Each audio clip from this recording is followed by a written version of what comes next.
What's going on, my team family? Just wanted to make a video to kind of go over a couple of things. In the middle of King of the Court, lost two closely contested games and then got a win. So if we go over here to challenges, because this is really what I want to talk about. See, King of the Court, King of the Court, King of the Court. Right, so I did play the 3 games. I'm not sure if I'm going to continue. My wife and I have a beer pong party to go to in the neighborhood, so got to start getting ready for that soon. But I might play one more, test my luck, see if I can get some more points. But what I wanted to talk about was these agendas. So, glitched all done from last week. Domination working on that now. Pretty much got it all but completed. Just need to get a couple more 2-1 domination wins. But what I really wanted to go over for anybody who is, trying to get these done and might want a strategy for what I think is the best method, I just wanted to go over this. So let's close this out real quick. And let's go down to, well, we'll go over breakout first, because there's a very particular way that I think you have to do this. The first thing you want to do is you want to do the breakout streak first, which is, 12 games. So we all know that's not easy. Here's the key. You got to have a really strong center, and you cannot shoot threes. Like, you want to live and die by just scoring in the paint. That's really what you want to do, because ultimately the computer is going to nerf you, right? At some point it's just going to become so unbelievable how they stop you from making threes. So while I know everybody doesn't have Yao, if you have Yao or you have a center that's comparable to Yao, that's who you want to have on that squad, because you only have to use 3 or more out of position players. So you can basically just start breakout and, play full lineup games. And if they don't give you full lineup games on the breakout board, just end the run and start over again. That won't kill your streak, but that's really what you want to do. You do not want to shoot threes. And then once you get the 12-game streak, you can worry about doing all the other ancillary stuff like the 4-pointers and things like that. Now, when it comes to the 4-pointers, we all have our favorites, but I recommend using Galaxy Opal Dirk Nowitzki. So you can put him in there, and that would have to be a clutch time game, right? So you can put him in there with, 3 or 4 other, let me see. Oh no, it has to be with out of position players. So you're just gonna. Last week you didn't have to use an out of position player. Last week you were just able to use. Let me see what the difference was between this week and last week.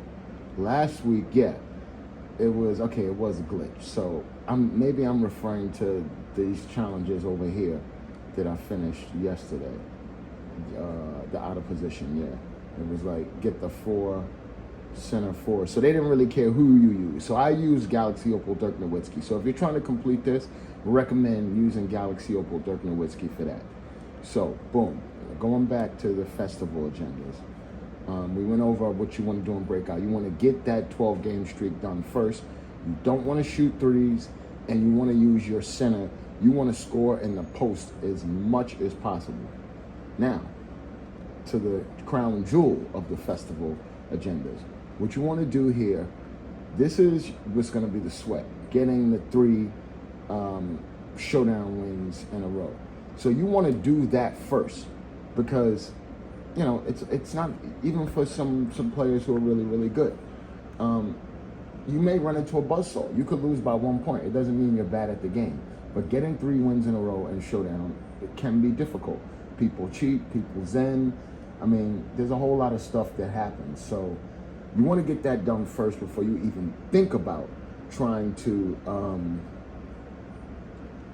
complete the other showdown festival agendas.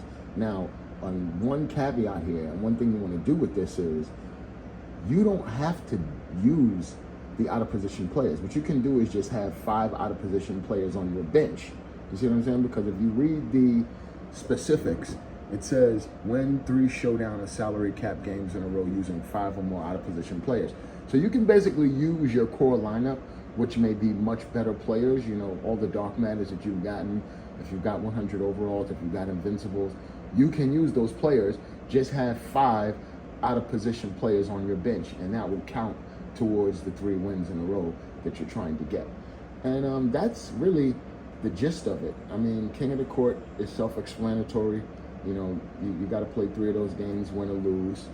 I've got I just got the Dark Matter piece from, you know, playing the 3 that I played. So like I said, I'm not sure if I'm going to continue. I might play one more. Let me see what time it is. It's almost 3 o'clock. So I don't know. I'm going to hop in for one more. But I just wanted to share that with you guys. So, you know, it might be a little easier for some people out there, you know, they might, you know, not know about my method. So yeah, if it's your first time checking out one of my videos, please drop a like.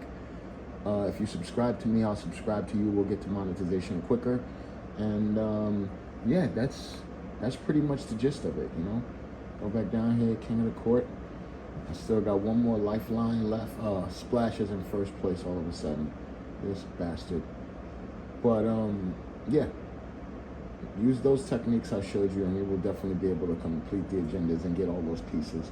And also refer to my earlier video about how you can sell your diamond cards for more money than what you get if you use the shoe method. That's on my YouTube page already.